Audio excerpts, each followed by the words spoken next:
ஹர ஹர சங்கர ஜய ஜய சங்கர ஹர ஹர சங்கர ஜய ஜய சங்கர. மகா செல்வந்தர் குடும்பம் ஸ்ரீ மடத்துக்கு நிறைய கைங்கரியம் செய்தவர்கள். பெரியவாளை சாட்சாத் பரமேஸ்வரனாகவே கருதி வணங்கினார்கள்.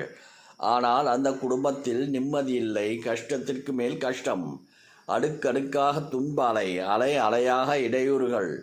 பரிகாரங்கள் எல்லாம் செய்து பார்த்தாகிவிட்டது. பலன் எதுவும் கிடைக்கவில்லை. குடும்பத் தலைவர் பெரியவாளிடம் வந்து ஏறக்குறைய அழுகின்ற குரலில் தன் கஷ்டங்களை தெரிவித்து கொண்டார். பெரியவாள் சிறிது நேரம் மௌனமாக இருந்தார்.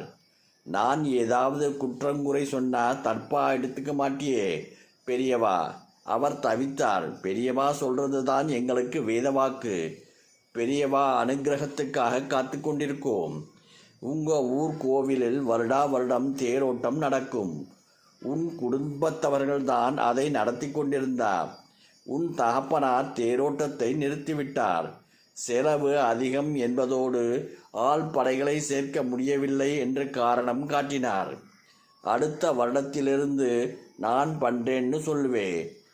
ஆனால் தேர் ஓடுகின்ற நிலையில் இல்லை. நிறைய இருப்பேன் ஊரில் பல கட்சி.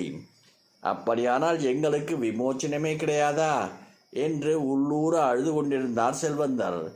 ஒரு காரியம் பண்ணு, எந்த ஊரிலாவது தேரோட்டம் நடந்தா நீங்கள் எல்லோருமே போய் கொஞ்சம் நேரம் தேர் வடத்தை பிடித்து இழுத்து கொண்டு வாங்கோ.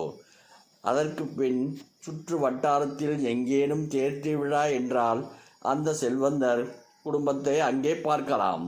ஆணும் பெண்ணுமாக மற்ற ஜனங்களோடு நின்று தேர் வடம் பிடித்து இழுத்தார்கள்.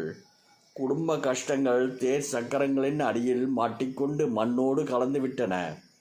பின்னர் தன் ஊர் தேர் சீரமைப்பு குழு அமைத்து பழைய தேரை செப்பனிட்டு தேரோட்டத்தை தொடங்கினார்கள்.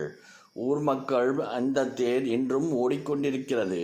ஹர ஹர சங்கர ஜய ஜய சங்கர ஹர ஹர சங்கர ஜய ஜய சங்கர.